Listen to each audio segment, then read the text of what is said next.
A breaking piece of news with regard to Roy Moore allegations, Al Franken fallout, plus CNN does its best to go after Trump on Russia and falls directly on its face, as does the entire media. I'll tell you about that one. Plus the mailbag. I'm Ben Shapiro. This is The Ben Shapiro Show.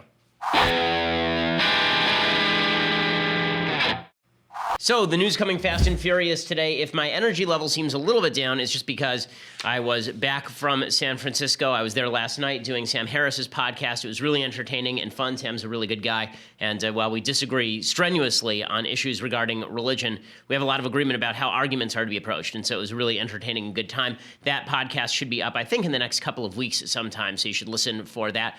But I want to get to all the latest news, particularly a piece of breaking news with regard to Roy Moore's chief accuser. There are really two chief accusers in the Roy Moore case. One is a woman named Lee Korfman, who says when she was 14 years old that Roy Moore attempted to molest her, and a woman named Beverly Young Nelson, who accused Roy Moore of basically putting her in a car and almost attempting to rape her when she was 16 years old. She's the one, of course, who came out with the yearbook, the signed yearbook. We'll talk about a breaking piece of news in that case that really throws Beverly Young Nelson into credibility crisis. We'll talk about that in just a second. But first, I want to say thank you to our sponsors over at Quip. So let me give you a challenge. Find a gift that's affordable, practical, Instagram worthy, and on top of that list, I will tell you, is Quip, the electric toothbrush that looks like it was designed by Apple without the high price. So Quip is an electric toothbrush. You can carry it with you on the road because it doesn't have one of those expensive and heavy chargers. It works. It's very slim package. You stick a battery in it, it's ready to go. They will ship you new brush heads on a regular basis when you subscribe, and it gives you a really clean mouth. I mean, I can tell you that Quip works fantastically well for me. My wife is also using Quip now. Quip makes sure that the new brush head thing is really important for me because I'm really lazy and stupid in things like this, and that means that I rarely bother to think about the brush head on an electric toothbrush unless it's actually shipped to my house, and then I don't have to think about it at all. That's what Quip is good for. Quip comes with a mount that goes right on your mirror, fits seamlessly into your daily routine, and they have that optional subscription plan I'm talking about, delivering new brush heads on a dentist-recommended 3-month schedule for just $5, including free shipping worldwide. Just in time for the holidays, Quip is the ideal size and price to give anyone on your list. The Quip electric toothbrush is featured in just about every gift guide this year, from GQ to Forbes and even Gwyneth Paltrow's Magical Goop. Yes, I'm serious. Quip is backed by a network of over 10,000 dental professionals, including dentists, hygienists, and dental solutions. It starts at just $25. And right now, when you go to getquip.com/Ben, that's getquip.com/Ben, you get your first refill pack absolutely free with a Quip electric toothbrush. That's getquip.com/Ben. Again, getquip.com/Ben, and you get your first refill pack free, and the Quip toothbrush starts at just $25. So very affordable, a lot cheaper than it would be if you went to the store and got a more expensive, less good one. So go to getquip.com/Ben and make sure that your mouth stays clean. Okay, so the breaking piece of news this morning is that Beverly Young Nelson, you remember her, we played significant portions of her audio when she first broke news, was sitting next to the execrable Gloria Allred, that she was allegedly molested by Roy Moore, the Senate Republican candidate in Alabama, when she was 16 years old. So all the way back in 1977, she claimed that Roy Moore had met her at a restaurant, was hitting on her, wrote her a note in her yearbook, and then one night when she didn't have a ride home, he offered to give her a ride, brought her around the back in the car, locked the door, and then proceeded to try to molest her. That was her claim. And she trotted out this yearbook as proof that she knew Roy Moore, because Moore said he never met her. He didn't know who she was. So she trotted out this yearbook. And Moore said it's a forgery. And she said it's not a forgery. And actually, Gloria Allred went even further. Gloria Allred said the entire thing is genuine, and the entire thing was written by Roy Moore. Well, a very bad thing happened on the way to Beverly Young Nelson's credibility, okay? And that is that Beverly Young Nelson admitted in an interview with ABC News that she wrote part of the inscription. Now, she didn't write, according to her, the actual note. She didn't write Roy Moore's actual signature, but she did write the date and the place underneath. Right? Now, the reason that this is a problem, I'll show you what she had to say. The reason this is a problem is because if they had just come out at the very beginning and they had said, Roy Moore wrote this note, and then to remind myself of where this was, I wrote the date and the place underneath, right? Just like you would on the back of a photo, everybody would have gone, oh, okay. Especially because there's now a second note that Roy Moore wrote a graduation card to a 17-year-old that looks very much like this note, right? The signatures look pretty much the same. But because people were automatically saying this was a forgery, and because Gloria Allred refused to turn it over to any sort of impartial third-hand source, or secondhand source, or refused to turn over to any sort of handwriting expert. Because of all that, this now throws the entire story in jeopardy. Here's Beverly Young Nelson talking about this and admitting that she wrote the little inscription under the note. Young's proof that she knew more? Her yearbook with this inscription. But Moore and his supporters have called into question that inscription, noting the writing under the signature appears to be different. Let's look at Beverly Nelson. Everybody knows her yearbook is a forgery. Nelson says she did make notes to the inscription, but the message was all Roy Moore. Beverly, he signed your yearbook. He did sign it. And you made some notes underneath. Yes. Okay, so how, number one, does the GMA reporter who's reporting this not ask why? When were the notes made? What were the specific notes made? Right? It says the date and the place, this steakhouse that apparently she worked.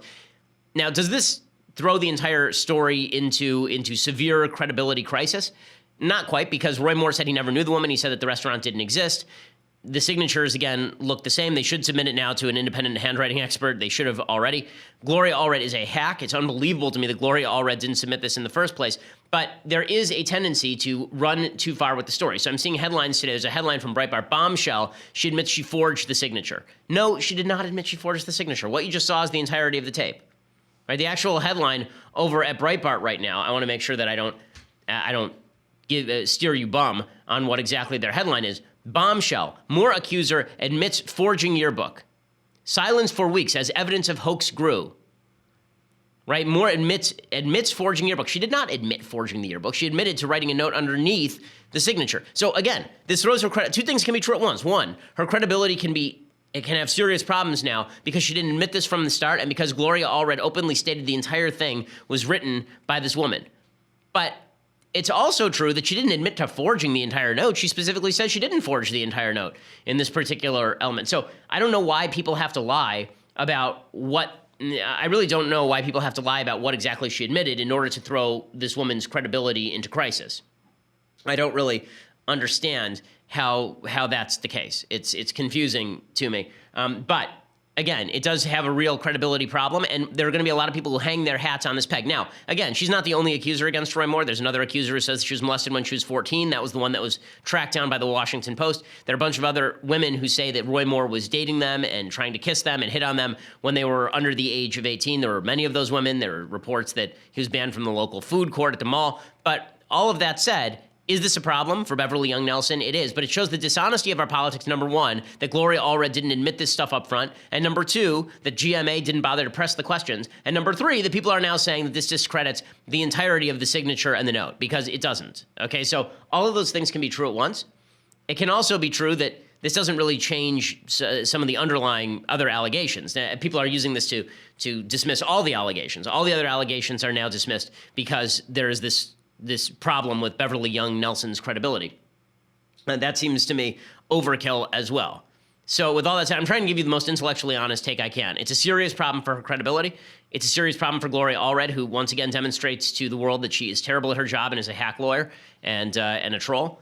But it doesn't carry all the heavy weight that I think a lot of people want it to carry. The weight that says that Roy Moore is now off the hook. I think that's a little bit of a stretch. All that being said, Roy Moore is going to win. There's no question that Roy Moore is going to win this election now. He's going to win the election by 8 to 10 points. He was already winning the election. These charges had started to fade in the public memory, and not only in the public memory, but in the minds of a lot of conservatives, because conservatives have made the concerted effort now, the concerted move, that they have decided that when the initial attack on somebody like Roy Moore is initially over an issue where they agree with Roy Moore, then all further attacks will be attributed to malice, bad motivations, and fraud. Right? It's not just with Roy Moore. This is true for Donald Trump, too. When the initial attacks on Donald Trump were suggestions that his right-wing views made him unpalatable, then when there were later suggestions that were of a more personal nature, everybody just chalked that up to media animus for Donald Trump. The same thing is true of Joe Arpaio. Joe Arpaio in Arizona is now apparently considering a run for the Senate. He told the Daily Beast that he is seriously considering running for the U.S. Senate to replace Jeff Flake. He'd obviously have an upper hand in the primaries, specifically because of all the media attacks on him, because he had to be pardoned by President Trump. And that means that a lot of people on the right think that he's a martyr to the cause, right? That he's somebody who is anti-illegal immigration. He is somebody who used to dress up his prisoners in pink outfits. We like that sort of stuff since we don't like crime and we don't like illegal immigration. And the initial media attacks were on that stuff, not on corruption in the Maricopa County Sheriff's Office, which apparently did exist. They paid a $3.5 million settlement to a local newspaper after trying to arrest newspaper reporters for reporting on a subpoena. But all of that put to the side, one of the things that unites the sort of feeling for Trump and Roy Moore and Joe Arpaio is this feeling like if the initial attack on them was over their conservatism or over their right-wing views, then all further attacks must be discredited based on the malice of the media. And the media doesn't help its own case when it doesn't press Beverly Young Nelson for a better explanation of why they didn't come out with this fact earlier, why it was weeks before they came out with the fact that the last two lines of this thing, at the very least, according to Beverly Young Nelson, were written by Beverly Young Nelson. So, yeah, I think that Republicans are being a little disingenuous if they say that all allegations against Joe Arpaio are false because the initial attack on Joe Arpaio was wrong, or all the allegations against Roy Moore are false because the initial attack on Roy Moore was wrong over the Ten Commandments stuff. Like, the fact is that Roy Moore says a lot of stuff that is inappropriate. He says a lot of stuff that is bad. But because, again, I think that you basically have 10 seconds in the public eye to make people's minds up about what exactly you are, that once their minds have been made up, it's almost impossible to change them. And this is actually what the social science data tends to suggest, that when you walk down the street, you make a decision within the first 10 seconds of meeting someone whether you like them or not. And it's very difficult to change your opinion. The same is true in politics. The first impression is the lasting impression that people have about you with regard to politics. The first impression about Roy Moore is that he was a very religious guy who took the Ten Commandments seriously and wasn't going to bow to judicial supremacy. And that image has basically carried him through all of the credibility questions about him. It carries him through saying ridiculous things, right? In just a second, I'm going to play you a quote by Roy Moore himself that if any Democrat said it, the right would be going nuts. But the right doesn't care because anything that is used to attack Roy Moore is now being seen as bad faith. Here is a little bit of the tape that I'm talking about. Roy Moore was asked by The Guardian about Ronald Reagan once saying that the Russians were the evil empire and the focus of evil in the modern world. And here was Roy Moore's answer. He said that Russia was the focus of evil in the modern world. You could say that very well about America, couldn't you? Do you think? Well, we promote a lot of bad things, you know, Like? same-sex marriage. That's the very argument that Vladimir Putin makes. Well, then maybe Putin is right. Maybe he's more kin to me than I know. Okay, so if any Democrat said that, right, that America is the focus of modern evil in this world, and then they cited, say, not same-sex marriage, but low taxes, and then they said maybe Putin is right, we'd lose our minds. But Roy Moore says that it's totally fine, again, because people have made up their mind about Roy Moore already. The same is true. There's a quote, apparently, and I don't want to put too much stake in this quote. I'll read it to you, and then I'll tell you why. According to the LA Times, Roy Moore in September was asked about when he last thought America was great, because he's run very much on the Make America Great Again kind of bandwagon. And Moore apparently acknowledged the nation's ugly history vis-a-vis race and racism, and then he said, I think it was great at the time when families were united. Even though we had slavery, they cared for one another. Our families were strong. Our country had a direction. So the way the media has run with this is saying that Roy Moore says the last time America was great is when there was slavery. I don't think that's what Roy Moore is saying, but it's certainly badly articulated. It's another one of these cases where, because we distrust the media on the right, we want the entire context. We don't trust them to tell the truth. And this is just another example of why that is. So that distrust of the media allows people to take a molehill and make it into a mountain, in the case of Beverly Young Nelson and all the rest of the accusers. It allows them the ability to hang their hat on pegs that are not particularly sturdy. Again, does this call Beverly Young Nelson herself into question? Absolutely. Does it call Gloria Allred into question? Absolutely. And I will only follow where the evidence leads. When she first came out, I said I thought this was very credible. I think it's a lot less credible now that you have this statement that she wrote in the yearbook herself. Do I think it completely destroys her credibility? No, I'm not willing to go that far, but it's a problem for her. That said, for people to say this destroys all of the allegations against Roy Moore is an overkill that I think is pretty shameless. Okay, before I go any further, and I'll talk a little bit about Al Franken. First, I want to say thank you to our sponsors over at USCCA. So right now, do you remember that gun giveaway I told you about a little bit earlier this week? Well, if you want in, you really do have to hurry. The USCCA wants to give you 4 free chances to win a brand new gun, plus all the ammo you will need to break it in. Entry is simple, easy, and free, but it's almost over. Go to defendmyfamilynow1.com. It's defendmyfamilynow, the number 1.com to lock in your entry. This is your last chance to register. If you win, you'll get $1,000 for a brand new gun and the ammo of your choice. Remember, it's not just one gun. You get 4 chances to win. Not only is the USCCA on a mission to make sure every responsible gun owner is educated, trained, and insured, they like giving away guns. to law-abiding people, because law-abiding people with guns are able to defend themselves in their country. You're running out of time. Don't miss your last shot at getting that gun you really want for Christmas. Hurry over to defendmyfamilynow1.com to see which gun is waiting for you. Defendmyfamilynow1.com. So if you were waiting for the Red Ryder BB gun, but now you've upgraded to an actual AR, then defendmyfamilynow1.com is the place to go. Go ahead and check that out. Okay, so while the Republicans are having all of this hubbub over Moore and whether Moore is guilty or innocent, and Joe Arpaio and Trent Franks, so Trent Franks stepped down yesterday. He says he's going to step down from Congress because 2 former female staffers are now complaining of sexual harassment. Apparently, Franks said that he and his wife have been struggling to get pregnant and that he had discussed surrogacy with 2 women in the workplace and it caused them distress. I'm confused as to why that exactly would be sexual harassment unless he said, I want to put a baby in you, in which case it is sexual harassment. But if it was, you work here, I trust you, you seem like a nice gal, have you ever considered surrogacy? I'm not sure why that's sexual harassment per se. Like, maybe the power imbalance, but that doesn't seem like typical sexual harassment to me, so I'm not sure we're getting the entire story on that. While all that breaks down on the Republican side, the Democrats are preening. The Democrats are walking around preening. We are just the moral guideposts for the United States. We are the most moral of the moral. This is the new shtick that Democrats have been trying out on a regular basis.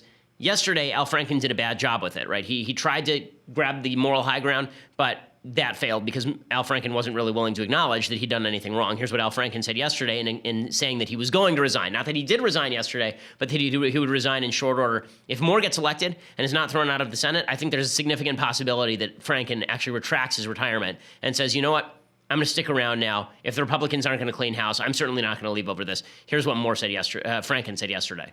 Nevertheless, today I am announcing that in the coming weeks, I will be resigning as a member of the United States Senate. I, of all people, am aware that there is some irony in the fact that I am leaving while a man who has bragged on tape about his history of sexual assault sits in the Oval Office, and a man who has repeatedly preyed on young girls campaigns for the Senate with the full support of his party. Okay, so there he does. He also called himself a champion for women and said that the women who were accusing him had gotten it all wrong, but he's stepping down anyway. It's hard for you to claim the moral high ground when you're blaming the women, right? I thought the whole shtick here is that women always have to be believed unless you're Al Franken. And Franken himself, his accusers are angry at him, and I think for good reason. One of the Franken accusers, she comes out and she says she's just appalled that Franken won't own up to the situation. And so, is there anything that for you would be justice? I have to say that I'm so sad and appalled at his lack of response and him owning up to what he did. I feel that he just keeps passing the buck and making it out to be something that we took his behavior the wrong way, or we misconstrued something. Or so it's hard for them to grab the moral high ground in any case while they're busy giving it away, but they're trying to grab the moral high ground anyway, right? They're trying to say that Republicans don't understand the plight of women, but we Democrats, we understand the plight of women. Now, this is all cynical pandering. I mean, what they're actually attempting to do is flip the script so they can go after Moore and Trump, right? That's the whole goal here, is that okay, we'll sacrifice one of ours, and then we'll use their bodies as a bridge in order to climb the ramparts of Trump and Roy Moore. That's the whole goal here. And you see Chris Matthews did the clearest and dumbest version of this. So last night on his show, he got up, got on the show, got on my say, and he talks about Democrats are the greatest people in the entire world. They're just fantastic. Go. Jason, your thoughts about the possibly positive education that the public are. I don't know how you can avoid the education in this. The worst you can say about the Democrats is they're too pure. And that's the stupid thing to say, but that's the worst thing you can say about them. These guys set too high a standard for public office. Yeah, that's clearly the worst thing you can say about Democrats. They're too pure. That's the only thing you can say. I mean, the preening, just self-aggrandizing stupidity of this nonsense. That the only thing, Monica Lewinsky's dress disagrees.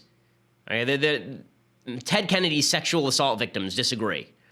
The worst you can say about Democrats is that they're too pure. But this is their new routine. We have the moral high ground. And you can see how cynical this is, right? Democratic Representative Kathleen Rice, she comes out and she says, really the guy who should resign here is, of course, Trump. Trump is the one who should really go. Now, although Democrats, our leadership came to this issue a little late, they did call on the resignations that have happened.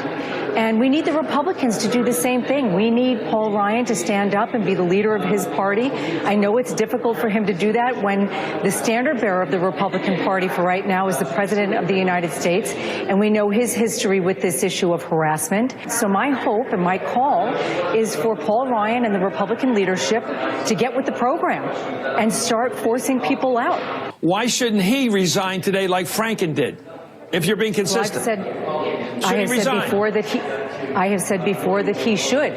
I don't think that's going to happen. Right, that's the cynical move the Democrats are making, but they're claiming that they have the moral high ground while they're doing it. Again, two things can be true, that Franken probably should go, and also the Democrats are using this for cynical reasons. But the preening is a little much, right? I mean, the Democrats proclaiming themselves on loan from God is pretty astonishing. Nancy Pelosi did that as well yesterday. She extended it, right? Not only are Nancy Pelosi was defending Al Franken until 5 seconds ago and John Conyers until 5 seconds ago.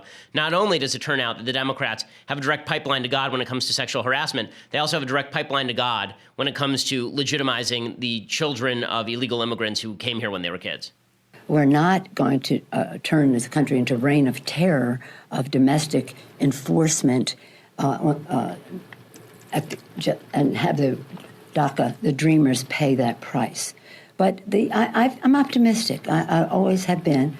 God is with us on this. Our country is great. We know that greatness springs from the vitality that newcomers bring to our country. God is with us. Do you understand? They're so holy now. Don't you see the holiness that they have in getting rid of Al Franken has now translated over to everything, including DACA and the killing of human babies in the womb until the 9th month. And it's just amazing how this has happened. So before everybody jumps on their high horse and talks about how the Democrats they're holy and now they're all wonderful and they're too pure, as Chris Matthews says, yeah, not so much. Okay, so I want to talk a little bit about media malfeasance. This is an amazing story. So CNN reported this apparent bombshell, and they got it totally wrong. I'll explain all of it to you in just a second. But first, I want to say thank you to our sponsor over at Man Crates. So this is one of my favorite sponsors, mancrates.com. It is the best gift that you can get for any man in your family. It's great for dads, it's great for sons, it's great for husbands. It's great for any man in your family who really is into anything from whiskey appreciation to Grillmaster to sports stuff. Here's what it is. It's a special, basically, gift package that comes in either an ammo crate or in an actual wooden crate with an engraved pry thing, with an engraved crowbar. God, I'm out of it today. With an engraved crowbar, and you can actually pry open the crate yourself. It's super ennobling. It makes you feel like a man. It feels like you're King Arthur pulling the sword out of the stone, but instead you're actually pulling a crate of whiskey out, which is pretty amazing. They cover over 100 hand-curated gift collections for every type of guy, from the rugged outdoorsman to the sports fanatic, everything in between. As I said last time, I got an entire set of poker chips from Man Crates. I immediately gave them to one of my friends who will actually use it because I think I will only end up playing poker at his house. But it makes a fantastic gift, and it's hilarious, it's fun, it's something that your loved one will get a kick out of. It's great for Christmas or Hanukkah. Or any other special event. They have thousands of 5-star reviews. Every Man Crate comes with a high 5 guarantee. Own the holidays. Go mancrates.com/Ben to get 5% off your order. 5% off your order when you go to mancrates.com/Ben. That's mancrates.com/Ben. 5% off your order. And again, I get such a kick out of these. I really do get a kick out of these gifts. They're really fun. Go over to mancrates.com right now. Check it out. It'll solve all of your gift-giving needs. Okay, so here is the story from CNN. And this just shows you want to know why so many people are skeptical of the media, even on things like Roy Moore. You cannot count out the fact that the media are willing to jump over any barrier in order to get Republicans. They really are. And so when you ask, when the left looks at us and they say on the right, how could you possibly not just credit the media with great reporting when they report something? It's because within 3 hours, half of this stuff gets discredited. Half is a little much, but a certain percentage of the stuff gets discredited. So, for example, there was a report from CNN, and the report from CNN said that on September 4th, there was an email that was sent to the Trump administration, to Donald J. Trump, to Donald Trump Jr., to other members of the administration, and that this email had a key code, a decryption key for WikiLeaks that had not yet been released publicly. That's a big scandal. If it turns out, then that's one step removed from actual collusion, right? If it turns out that the WikiLeaks people, at the behest of the Russian government, sent a decryption key to the Trump administration and the Trump campaign, and that the Trump campaign used it in order to go in and spy on Hillary Clinton's emails before those things were released publicly, that would look a lot like collusion, would it not? It turns out every element of the story is bullcrap, every single one. So first of all, the email was not sent on September 4th, before the WikiLeaks were leaked. It was sent on September 14th, after they were already public information. You didn't need a decryption key for public information. Number two, there's no evidence that Donald Trump Jr. or Donald Trump ever saw this email. Number three, there's no evidence that the email itself is legit, that it didn't just come from some spammer. So the way that this originally was run, the way the original headline was run, was something like, I want to find, if I can, the actual headline. CNN report, Trump and Trump Jr. got September 2016 email with decryption key. Right, here's what David Wright from CNN tweeted. He tweeted, candidate Donald Trump Jr., and others in the Trump org received email in September 2016 offering a decryption key and website address for hacked WikiLeaks documents, according to email provided to congressional investigators. Right, bombshell. Before any of this was public, they were being offered a special in by WikiLeaks, aka the Russian government. Except again, it turns out it may not have come from the Russian government. There's no evidence Trump looked at it, and the email came 10 days after the initial CNN report said, which means that the email came out after all the information was public. I mean, this is a Brian Ross level screw up. It is a massive, massive screw up. Somebody needs to get suspended for it at the very least, because to misreport in that dramatic a fashion does a disservice to the Trump administration. Then you wonder why Trump runs around shouting fake news. You wonder why Republicans distrust reporting from places like the Washington Post. You wonder why Republicans have now come to the conclusion that nothing can be trusted. Part of it is because they're taking the message too far, but part of it is because there is a grain of truth, which is that a lot of the media are willing to jump on stories that have not been vetted and are not true in order to promulgate a particular narrative. And this is just the best example of that. Democrats are doing this too. Representative Julian Castro, who has presidential aspirations, he comes out and he says that, don't worry, even though there really is no hard information connecting Trump and Russia at this point, disturbing things will definitely come out. I mean, come on. Well, as you know, I can't discuss most of that stuff now, but, I told you months ago, and when I said it back then, I think it was considered a little bit brash, but I said, I think in April, that I thought that there would be people who would end up in jail. And as I stand here now, I think that there are going to be some things that come out that will be very surprising and disturbing. Pause it right there, because I just want to read the chyron, right? This was earlier yesterday, and it says CNN exclusive. Undisclosed emails show follow-up after Don Jr. meeting with Russians at Trump Tower. But the follow-up didn't actually have anything bad to that either. There's no evidence that any follow-up was even responded to by the Trump people. So everything that CNN is reporting, and when you watch CNN, half their coverage is about Russia stuff. Not only is there no smoking gun, there's no bullet, there's no gun. Like I don't even know what these stories are supposed to be proving when they're this bad. And then again, it's amazing to me. People are wondering, how could it possibly be? How could it possibly be that people don't trust the mainstream media? This is why people don't trust the mainstream media. Seriously. Okay. Meanwhile, there's more fallout over the Jerusalem situation. So Donald Trump, I have to give him credit for this tweet. This tweet, he gets credit for it. He says he's going to move the embassy to Jerusalem, acknowledges Jerusalem is the capital of Israel, as I've said, a move of moral bravery and courage. And he released this tweet, which is, I have to say, pretty funny. Jerusalem is still the capital of Israel and must remain an undivided city accessible to all. As soon as I take office, I will begin the process of moving the United States ambassador to the city of Israel as chosen as its capital. I continue to say that Jerusalem will be the capital of Israel, and I have said that before, and I will say it again. And Jerusalem will remain the capital of Israel, and it must remain undivided. We will move the American embassy to the eternal capital of the Jewish people, Jerusalem.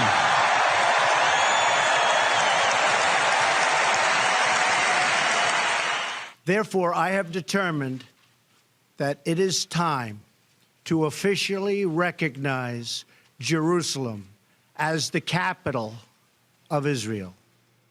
And he tweeted out above this, I fulfilled my campaign promise. Others didn't.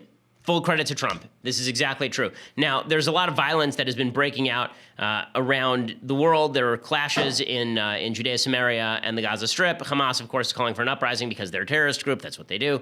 One Palestinian protester has been shot dead. But to be frank with you, the levels of terrorism that I've seen so far, the levels of violence that I've seen so far have been relatively innocuous.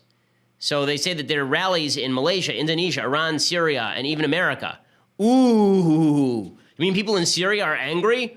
Oh, noes. You mean people in Iran are upset? Well, I guess that changes everything because Iran was our best friend before. You mean Muslims in Malaysia are very upset about things? Well, unless people are actually getting hurt or killed, I don't really see. So what? They're protests. Big freaking deal. They protest over. If you said tomorrow we're going to have a day of rage, well, we'll call it the Nakba, right? The day that Israel was established, the Palestinians call the Nakba, the disaster. We'll have a day of rage on that day. You'd have the same people protesting. It has nothing to do with Jerusalem. It has to do with the fact they hate Israel. It's that simple. So Thursday, apparently, there were 16 Palestinians wounded. They said that most of the injuries were from tear gas and rubber bullets. And of course, you have all of the usual leftist suspects saying this is going to be the end of the world. It won't be the end of the world. Trump was right to do it. I do want to point out how the media have exacerbated the situation. So Richard Engel, the media like to embed in the Middle East in places like Gaza, and then they just stand around with cameras and watch people burn their own towns. And then they treat it as though something heroic is taking place. This is in Ramallah. Ramallah is completely run by the Palestinian Authority. The Israelis do not run Ramallah. And Richard Engel, over on NBC, here's him reporting. Good morning. As you can probably see, clashes and civil unrest have broken out here in the West Bank. We are on the outskirts of the Palestinian city of Ramallah. These protesters have begun setting fires. They're burning tires to create a smoke screen, and they are throwing stones and other debris. It's difficult to see, but behind this smoke are Israeli troops, and they have been firing volleys of tear gas occasionally to drive the demonstrators back. All these protesters say they are here for one reason, because Palestinians, they say, will not give up on their right to Jerusalem, no matter what President Trump says. Okay, well, the media, look at the excitement from Richard Engel. You can see the media are really turned on about all of this. What would happen? Let me just pose something. What would happen if the media minimized the coverage?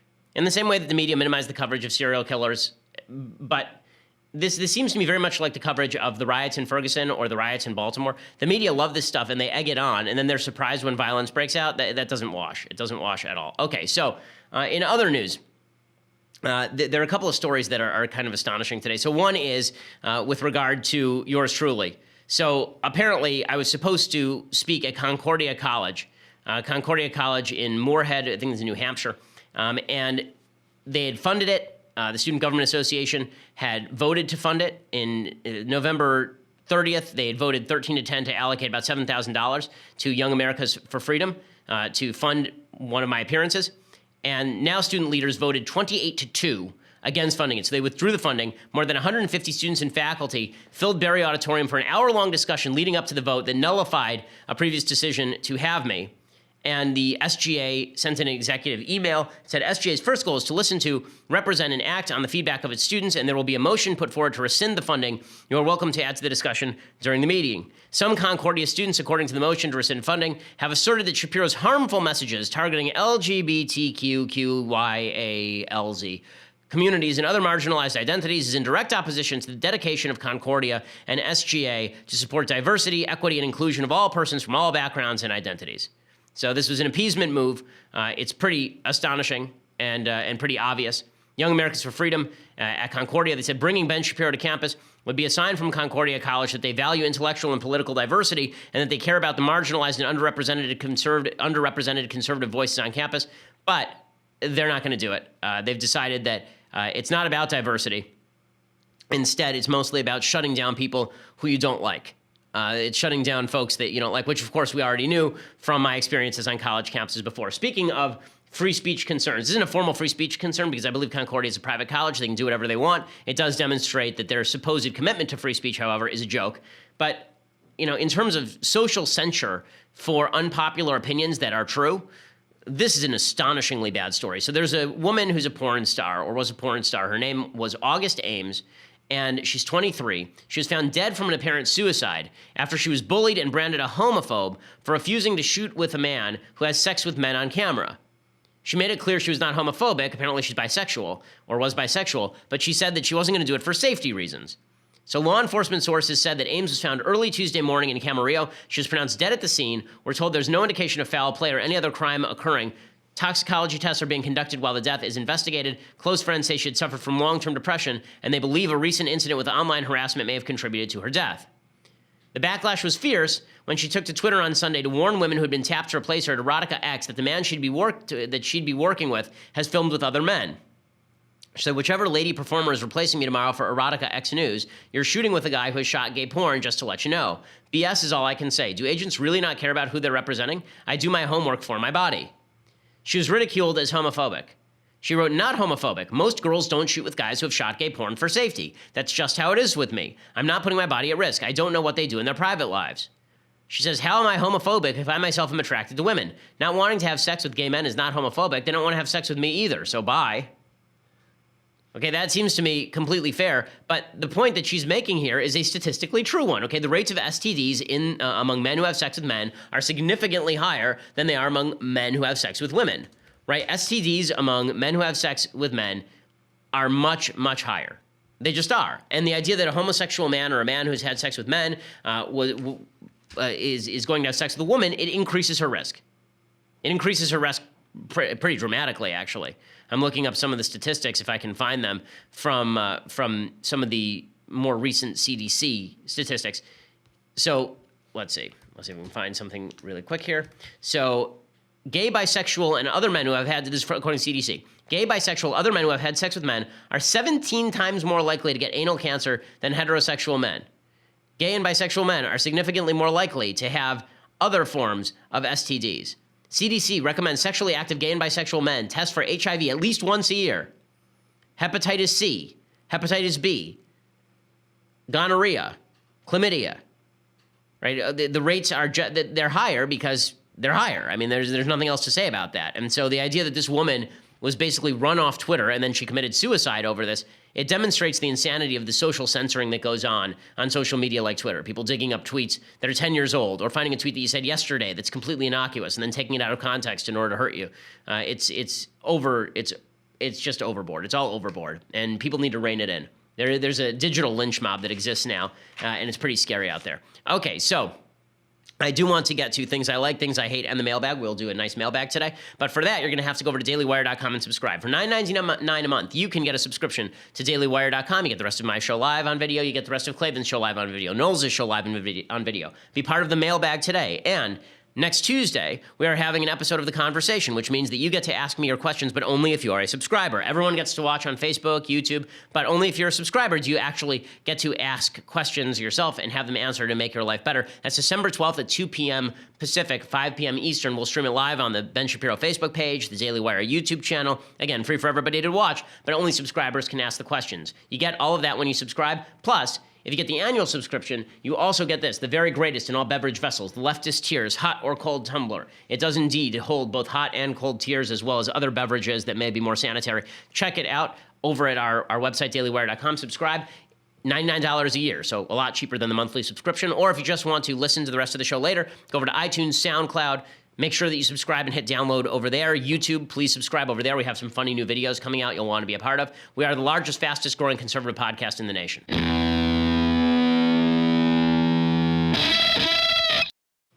Alrighty, so let's do a quick thing I like and a quick thing that I hate, and then we will move to the mailbag. So things I like today, I actually have a couple of things that I like today. So watching all this hubbub over particularly crappy candidates on both sides of the aisle it reminds me of a movie called The Best Man. This is not a well-remembered movie. It's Henry Fonda and Cliff Robertson, Edie Adams, very good cast. The movie was written by Gore Vidal, so it is a left-leaning movie.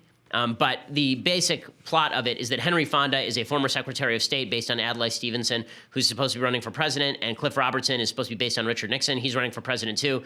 Cliff Robertson's the bad guy, Henry Fonda's the good guy, and basically they are the two leading candidates for president battling it out. The question is who's going to win and what sort of dirty tricks they'll use at an open convention in order to win. It's entertaining. It's definitely entertaining, and it does say something about what lengths people are willing to go to for power. This is Secretary of State William Russell, candidate for President of the United States. Is he the best man?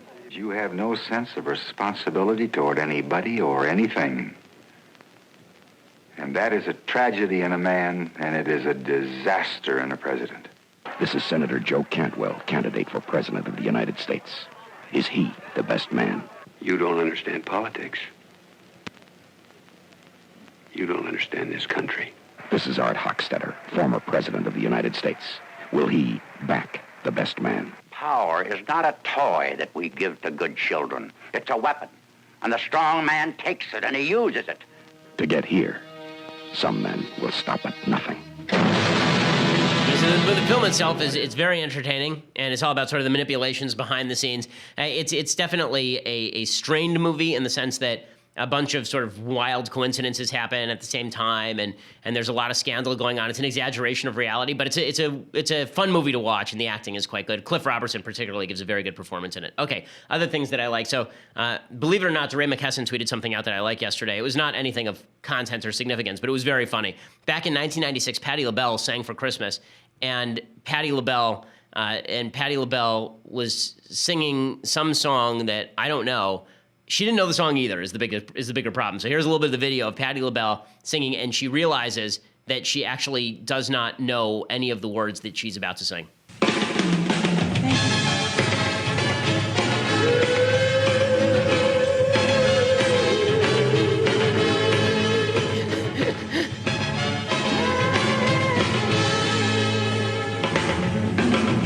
Hang all the mistletoe. I'm gonna get to know you better. This Christmas. Where are my background singers? Woo! Oh, baby, baby. And there's the wrong words on the cue cards. I don't know the song. This Christmas. I'm gonna have them all I can. Because I don't have the right words and I have no background singers. Oh, I don't.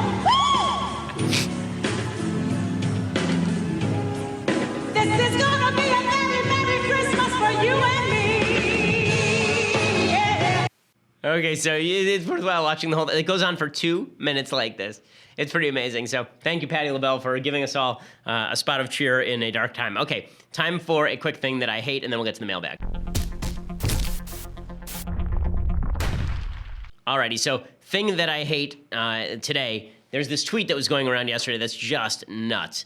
It's from a feminist, of course, so I didn't even need to tell you that it was kind of crazy.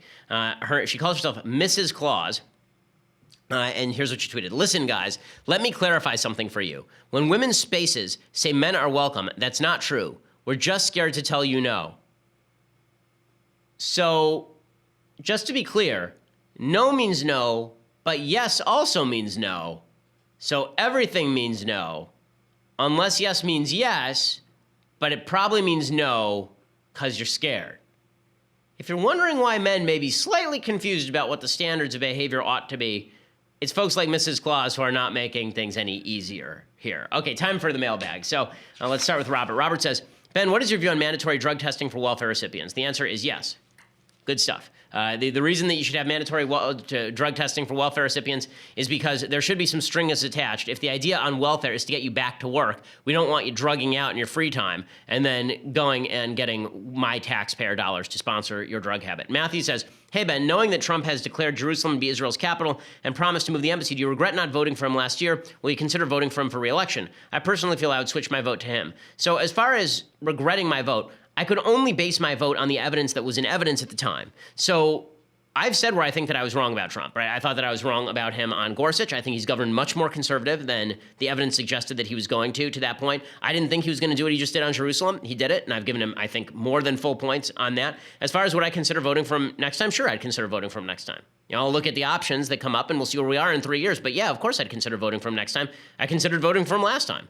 So, you know, I think that you can only make your decision based on the evidence that was at hand at the time, but he has exceeded my expectations in a variety of ways. In some areas, he has not, and I've been clear on that as well.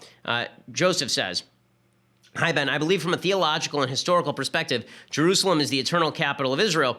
But how do I argue against those who contend that after 70 AD, the Jews were evicted through military means and thus lost their claim to the land? Couldn't the Mexicans or Native Americans make the same historical and ancestral claims about the southwestern United States? Well, the answer is no, the reason being because even after the expulsion of Jews in 70 AD, Jews had a continuous presence in the land, and there was never an independent state of Palestine that existed outside of Jewish rule. It was always part of a broader empire. It was never an actual state or land that was run by an independent conglomerate of people. That just never happened. So the longest lasting group of people, it's more like a native reservation than it would be like anything else, in the sense that Jews were always there and maintained a presence there.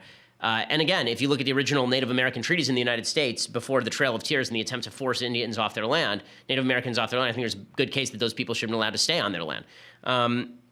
Heather says, hi, Ben. I'm a big fan. I greatly respect your values politically and personally. My question is religiously based. I'm a critical care registered nurse. I've had some emotionally taxing events at work recently. I've never considered myself a religious person. Lately, I've felt a desire for spiritual guidance. I do not belong to a church, nor does my family. Do you have any advice on how I should begin? Well, I think that you have to decide whether what you're looking for is a community experience or you're just looking for comforting religious thought or deep religious thought. I think that good beginning religious thought is C.S. Lewis. I like a lot of C.S. Lewis's work. You should go check out his religious thought.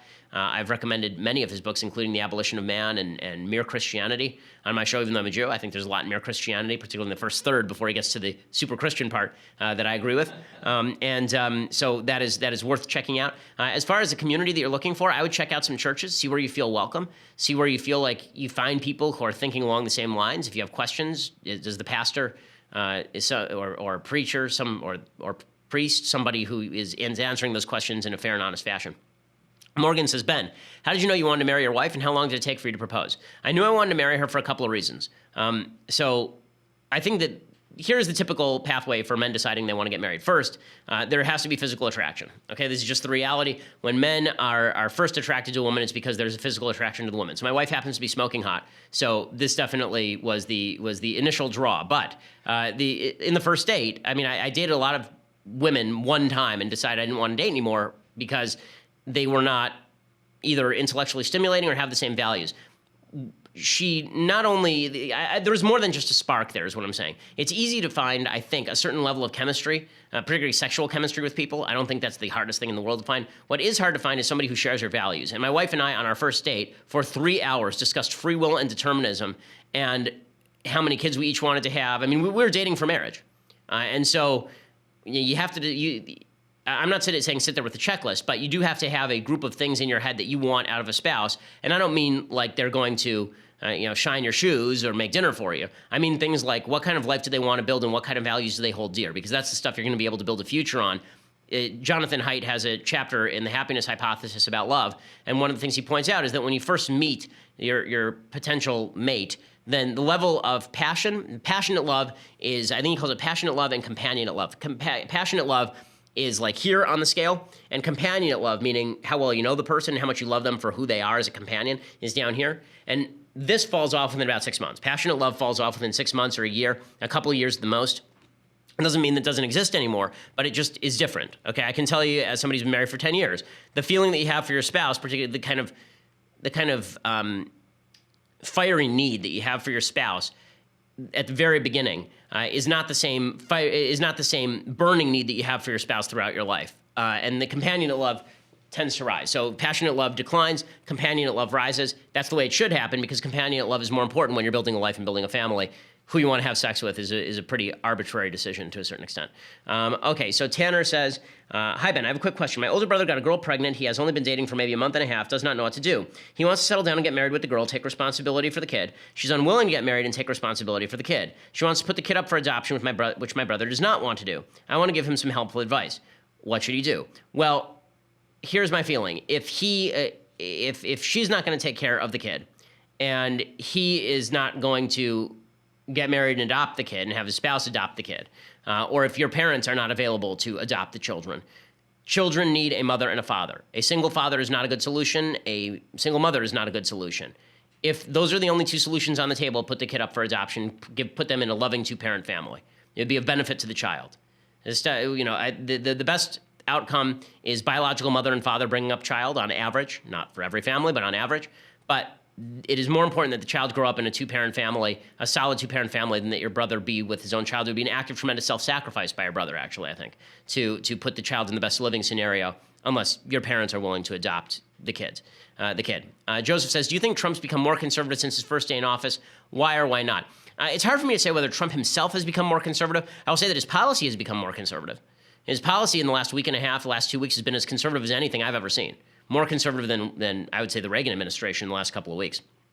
But as far as him personally, I never get into the business of reading what's going on in Donald Trump's head because I think that that's a risky business. Jenna says, hi, Ben. After years of wanting to learn the violin, I finally coughed up the money and bought my first violin. I've been taking lessons for a few months now, but I'm curious as to what advice would be when learning to play. What is the most important thing to remember when playing? Well, I mean, it differs based on your skill level. So when you become as good as I am, when you've been playing for 15 years, and you better be good at that point or quit. When you've played, I've been playing since I was 5 years old.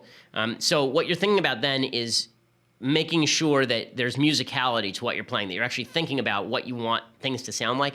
When you're at beginning stages, it is really practice, practice, practice. Make sure that all the muscle memory is in place. Metronome is your friend.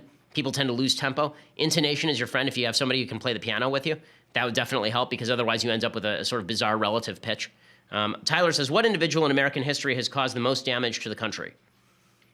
This is a good question. There are many individuals who have caused tremendous damage to the country. I would say there's a very solid case for, obviously slaveholders. I would put Woodrow Wilson up there. I would put FDR up there. I would put LBJ up there. There are a number of demagogues who I think have driven public opinion in the wrong direction.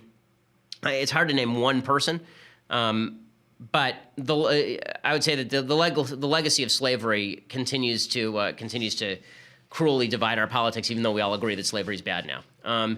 Danny says, I'm a cradle Catholic. I take my faith extremely seriously. However, in the past few years, I felt extremely drawn to Judaism, which is where my own Christian faith has roots. This attraction has grown ever stronger, even through my own research and also because of your inspiration. I wondered what your opinion was on Christians celebrating Hanukkah and Pesach.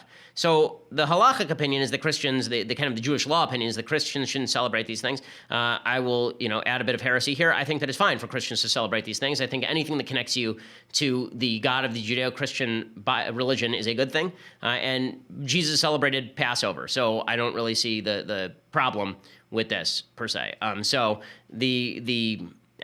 fact, my family has invited non-Jews over to Passover for years, and for Hanukkah parties. So if you want to go for it, go for it. Whatever makes you feel closer to God.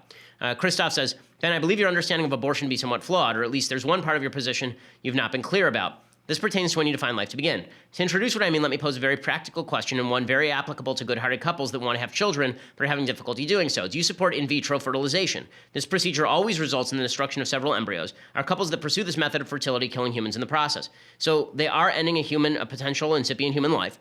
IVF, I have always said that if you have the money to use every fertilized egg, that's how IVF should be performed. And in fact, I've said this, and there's a member of my synagogue who his wife had gotten in vitro and she had frozen the leftover egg and they were going to throw it away. And his wife said, I don't think that that's moral. They implanted the egg and they had a baby and this baby is now their child. I think that every fertilized egg ought to be treated with the respect due to, at the very least, potential human life. And so if you're going to treat in vitro in the most moral possible way, you don't create fertilized eggs just for destruction. Instead, you implant the number of fertilized eggs that you're willing to bear to fruition. Michael says, Ben, what is your thought on the amount of money we spend on the military? It's less about amount than what we spend the military money on. In some cases, we're spending it on frivolous nonsense, weapon systems we don't need and all that. But I don't really have a problem with us spending an enormous amount of money on the military. I think it's one of the only decent functions of the government. Let's see. Nicholas says, howdy, Ben. What are your thoughts on the Rockefeller, Carnegie, and Vanderbilt monopolies? Also, wow, we're going back to like 1880 here. This is great. What do you think do you think the government was right to break up the Standard Oil Trust, and should the government have broken up other monopolies? So I think that the government was not right to break up the trust. I think a lot of trust busting was based on a fallacious assumption about how monopolies actually operated. A lot of those monopolies were not actual monopolies. And I think that a lot of the trust busting was basic class warfare that was taking place at the time. To speak to specific trusts, I would actually have to do a little more research on that. So I will do that. Let's see. Okay, final one. Philip says, as a small limited government proponent, what suggestions would you have to rationalize my desire to fund NASA to historic highs and literally shoot for the stars on outer space science exploration? I get that low Earth orbit launches and deliveries to the ISS are best suited to private entities, but there seems to be very little motivation or reward for a private entity like SpaceX to explore for the sake of exploration. Well, I think you'd have to talk to Elon Musk about that, because I believe that Elon Musk has actually talked about doing deep space exploration. If it's privately fundable, I think that'd be great. The only purpose for actual government funding of deep space exploration would be for defense purposes, or for the possibility of creating, new cures to disease or something, creating new inventions. But as a general rule, I think that NASA funding non-connected to defense is a mistake and should be best left in private hands. I do think private funding will fill in the gaps there, as SpaceX is showing. Okay, so we will be back here on Monday. Have a wonderful weekend. I'm Ben Shapiro. This is The Ben Shapiro Show. The Ben Shapiro Show is produced by Mathis Glover, executive producer Jeremy Boring, senior producer Jonathan Hay. Our technical producer is Austin Stevens, edited by Alex Zingaro. Audio is mixed by Mike Cormina. Hair and makeup is by Jesua Olvera. The Ben Shapiro Show is a Daily Wire Forward Publishing production. Copyright Forward Publishing 2017.